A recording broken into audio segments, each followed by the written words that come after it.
សូមជម្រាបសួរដល់បងប្អូនមិត្តនិស្សិតអ្នកសិក្សានិងពុកម៉ែបងប្អូនជាពលរដ្ឋខ្មែរគ្រប់រូបបាទសូមស្វាគមន៍មកកាន់វីដេអូមួយនេះនៅក្នុងវីដេអូនេះខ្ញុំនឹងធ្វើការចែករំលែកពីមេរៀនមួយដែលខ្ញុំបានរៀននៅសាកលវិទ្យាល័យពាក់ព័ន្ធទៅនឹងទ្រឹស្ដីមួយដែលគេហៅថាទ្រឹស្ដី domino theory ឬក៏ទ្រឹស្ដី domino ជាភាសាខ្មែរយើងបាទចង់ដឹងថាទ្រឹស្ដី domino នឹងជាអីគេដែរបាទ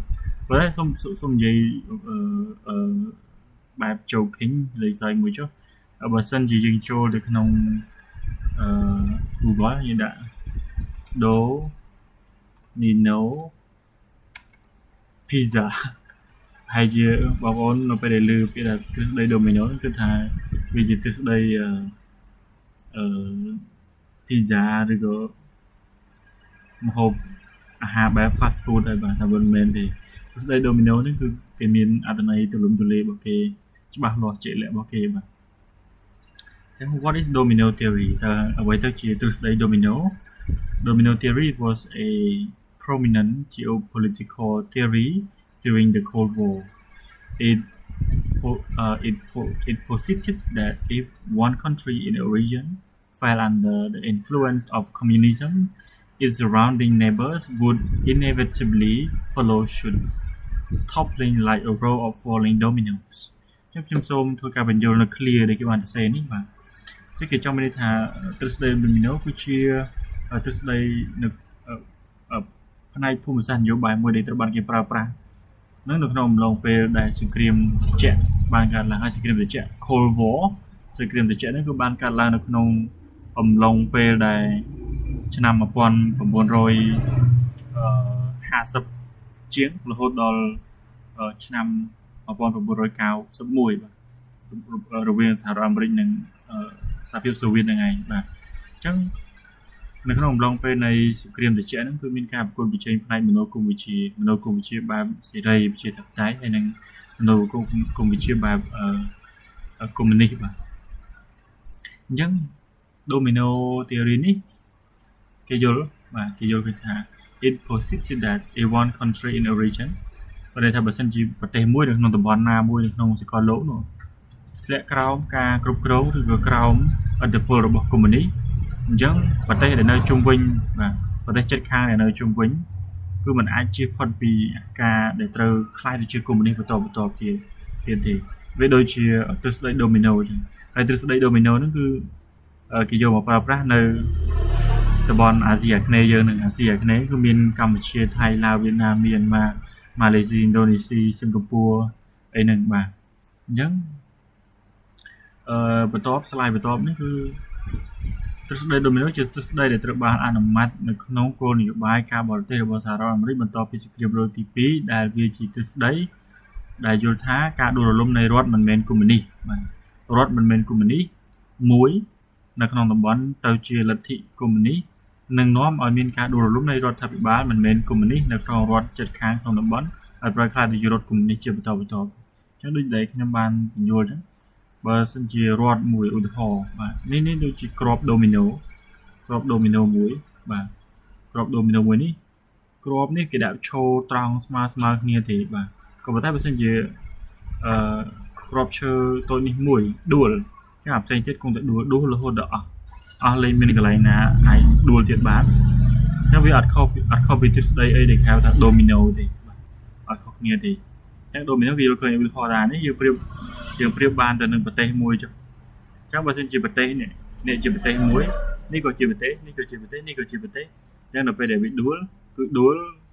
ព្រមគ្នាមកទាំងអស់ហ្មងបាទដួលគឺទាំងអស់អត់មានណានៅទេនឹងជាការយល់ឃើញរបស់ទ្រឹស្ដី domino theory នេះបាទប៉ុន្តែឥឡូវនេះមកស្វែងយល់សិនបាទតើទ្រឹស្ដីនេះកើតចេញមកពីណាអ្នកនិយាយបាទទ្រឹស្ដីនេះត្រូវបានលើកឡើងជាលើកដំបូងដោយប្រធានាធិបតីអាមេរិកលោក Harry Truman ដើម្បីគ្រប់គ្រងដល់គំនិតនៃការបញ្ជូនជំនួយយោធាទៅកាន់ប្រទេសក្រិកនិងទូគីក្នុងទសវត្សរ៍ឆ្នាំ1940បាទទូគីនិងក្រិកគឺជាប្រទេសនៅតំបន់អឺរ៉ុបខាងកើតបាទអញ្ចឹងនៅក្នុងពេលនោះក្រោយសង្គ្រាមត្រជាក់គឺនៅក្នុងឆ្នាំក្នុងទសវត្សរ៍ឆ្នាំ1940ជាងនេះប្រហែលជាក្រោយសង្គ្រាមលោកទី2ប្រធានាធិបតីអាមេរិកលោក Harry Truman ក៏បានបញ្ជូនកងកម្លាំងយោធាទៅកាន់ប្រទេសពីរនៅអឺរ៉ុបខាងកើតគឺក្រិកនិងទូគី នៅក្នុងគោលបំណងយ៉ាងណានោះគឺយើងអត់ទាន់ដឹងទេប៉ុន្តែគាត់បានប្រើទស្សនៈមួយដើម្បីគេហៅថានៅក្នុងការគ្រប់គ្រងគំនិតនៃការបញ្ជូនកងកម្លាំងយោធារបស់គាត់ពីប្រទេសរបស់គាត់ទៅកាន់ប្រទេសដែលយើងទួលគេនេះគឺទស្សនៈដូមីណូនឹងហើយបាទប៉ុន្តែវាបានคล้ายជាការពេញនិយមនៅក្នុងសតវត្សឆ្នាំ1950នៅពេលដែលប្រធានាធិបតីលោក Dwight Eisenhower បានអនុវត្តវាទៅអាស៊ីអាគ្នេយ៍បាទជាពិសេសវៀតណាមខាងត្បូងទស្សនៈដូមីណូគឺជាអំណាចចម្បងមួយដែលត្រូវបានប្រើនៅក្នុងរដ្ឋបាលលោក Kennedy និងលោក Johnson បាទលោក John F Kennedy និងលោកខ្ញុំភ្លេចទៅគាត់គឺលោក Johnson គាត់ធ្វើជាប្រធានាធិបតីអាមេរិកក្នុងទសវត្សរ៍ឆ្នាំ60ក្នុងអំឡុងទសវត្សរ៍ឆ្នាំ1960ដើម្បីបង្ហាញអំពីភាពត្រឹមត្រូវនៃការចូលរួមរបស់យោធាអាមេរិកកាន់តែច្រើនឡើងក្នុងសង្គ្រាមវៀតណាមគឺយើងដឹងថានៅក្នុងសង្គ្រាមវៀតណាមទសវត្សរ៍ទី50អាមេរិកបានបញ្ជូនកងទ័ពទៅកាន់ទឹកដីវៀតណាមដើម្បីធ្វើសង្គ្រាមនៅទីនោះបាទហើយកាលនោះវៀតណាមអត់មានតែមួយបែបនេះទេវៀតណាមគឺមានវៀតណាមខាងជើងវៀតណាមខាងត្បូងបាទវៀតណាមខាងជើងគឺកុម្មុយនីសបាទនេះគឺជាវៀតណាមខាងជើង North វៀតណាម South វៀតណាមអញ្ចឹងវៀតណាមខាងជើងខាងត្បូងនេះ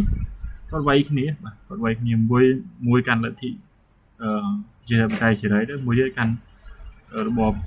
កុម្មុយនីសបាទកុម្មុយនីសអញ្ចឹងគាត់វាយគ្នាអញ្ចឹងណាគេដែលជួយវៀតណាមខាងជើង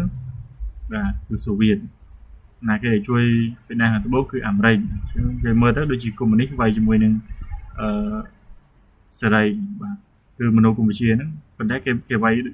គ្នាអ្នកដែលវាយគ្នាផ្ទាល់ហ្នឹងគឺវៀតណាមហើយនឹងវៀតណាម